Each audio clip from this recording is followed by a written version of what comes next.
Hindi short hand की practice dictation 80 शब्द प्रति मिनट गति से डिक्टेशन 5 सेकंड में शुरू होगी। स्टार्ट। आज की भाग दौड़ भरी जिंदगी में हम अक्सर खुद को कई भूमिकाओं में उलझा हुआ पाते हैं। एक अच्छा बेटा बेटी, एक समर्पित जीवन साथी, एक मेहनती कर्मचारी, एक जिम्मेदार नागरिक। इन भूमिकाओं को निभाते निभाते हम भूल जाते हैं कि हमारा सबसे जरूरी रिश्ता खुद के साथ है।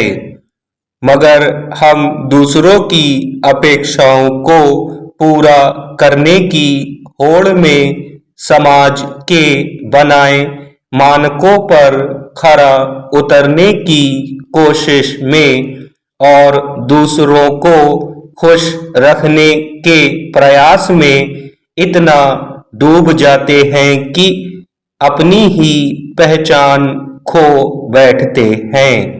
इस अनदेखी का नतीजा अक्सर यह होता है कि हम अंदर से खाली, थके हुए और बिखरे हुए महसूस करने लगते हैं। भीतर के खालीपन के बीच एक अनकहा सवाल हमारे भीतर गूंजता है कि क्या हम सच में खुद से प्यार करते हैं? क्या हम अपनी जरूरतों, इच्छाओं और भावनाओं को उतना ही महत्व देते हैं जितना दूसरों की?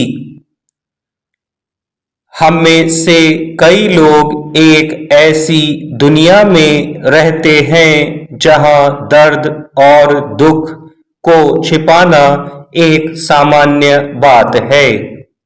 हम अक्सर एक मुस्कुराता हुआ मुखौटा पहन लेते हैं, भले ही हमारे भीतर तूफान चल रहा हो। ऐसा लगता है जैसे समय थम सा गया है और दिल की भावनाएं चीखना चाहती हैं, पर शब्द साथ नहीं देते।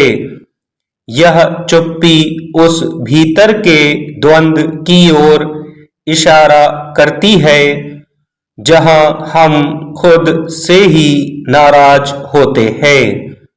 जब हम खुद से इतनी नाराजगी पाल लेते हैं कि अपनी ही आत्मा को कमजोर कर देते हैं, तो यह आत्मविनाश की ओर पहला कदम होता है।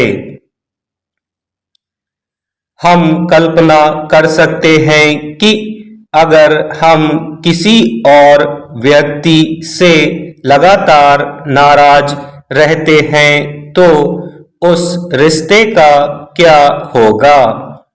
वह रिश्ता टूट जाएगा, कमजोर पड़ जाएगा।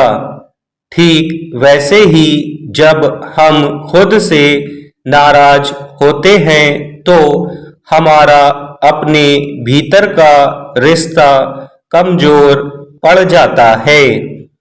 हम अपनी गलतियों और कमियों को लेकर खुद को कोसते रहते हैं और यह नकारात्मकता एक गहरे गड्ढे की तरह हमें अपनी ओर खींचती चली जाती है। यह आत्मघृणा हमारे आत्मविश्वास को खत्म कर देती है और हमें अपने ही दुश्मन में बदल देती है। अगर हम वास्तव में दुनिया को सच्चा प्रेम देना चाहते हैं, अगर हम चाहते हैं कि हमारे संबंध दूसरों के साथ स्वस्थ और मजबूत बने, तो सबसे पहले हमें खुद को अपनाना सीखना होगा। जब तक हम स्वयं को पूरी तरह से स्वीकार नहीं कर लेते तब तक हम दूसरों को भी पूरी तरह से स्वीकार नहीं कर पाएंगे। स्टॉप।